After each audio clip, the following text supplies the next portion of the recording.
Well, let's just dive right in, starting with the East. Preseason #1 ranked Marshall.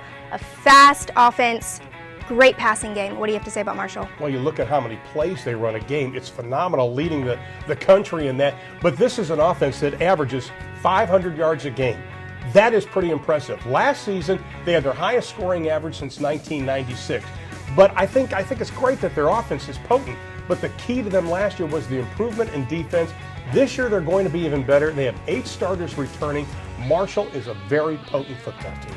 Now, Marshall only lost one Conference USA game last season. It was to our #2 team, Middle Tennessee. Fun fact, we're celebrating our 20th anniversary, and Middle Tennessee is celebrating one as well in their 100th season of football. I called their first game 100 years ago. You didn't know that, did you? You're dating yourself, Ron. What can I say? Yeah. This is a great addition to Conference USA football because Rick Stockstill, one of the outstanding football coaches in all of college football. Last year, they won their final 5 conference games. And they're building on that, which is impressive. Now, they lost their quarterback, Logan Kilgore. But Rick Stockstill, when we talked to him just a couple of months ago, he wasn't too concerned about it because he's got a great stable of running backs. They have 3 quarterbacks that he feels they can win with any of them. So this is a potent team, and expect them to make some noise in Conference USA this year. As we take a look at 3rd-ranked Florida Atlantic, now I'm really excited to make my trip over there to Boca Raton because their stadium overlooks the ocean. I'd like to get some sun rays while I'm over in Florida. That's real tough duty. Yeah, just a little bit. Now, they've got a new coach in Charlie Partridge. It's his first season. And I had a chance to meet Charlie back in July.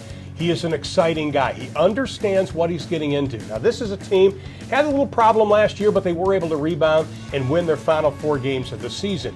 Now, you look at Charlie Partridge's heritage. Where did he come from? Well, he was part of Brett Bielema's staff at Wisconsin.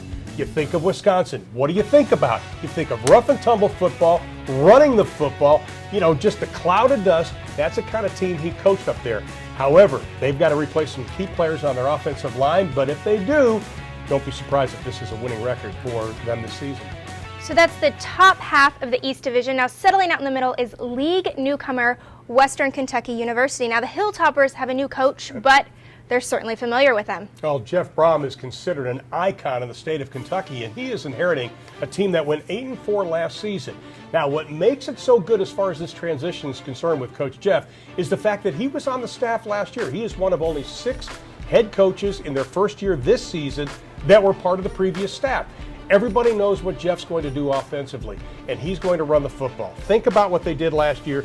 They were the only team in the country over the last 4 years to have 4 1,500-yard rushers. They're going to run the football.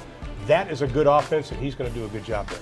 Old Dominion is in their 2nd season in the FBS, first in Conference USA. Now, same scenario we saw with UTSA last season. They can win a division, play in the title game, but they can't appear in a bowl game. Why is that? Well, it's just the way it works out because you've got to get used to being in a conference. I think UTSA felt the pain last season. But Bobby Wilder, the head coach there, he has built this program from the ground up, and he's done it the right way. They've got character, they have passion, and they have a plan on what they're going to do. So that's important. You look at that team last year, Old Dominion. I was actually calling the game where they played at Pitt. They should have beaten Pitt in that football game. That made their mark. I think that gave them a lot of confidence, but it starts with their quarterback, Tyler Heineke. This kid is outstanding. He's an elusive runner, but when you talk to the coaching staff, what stands out? His brain. He is smart at the line of scrimmage.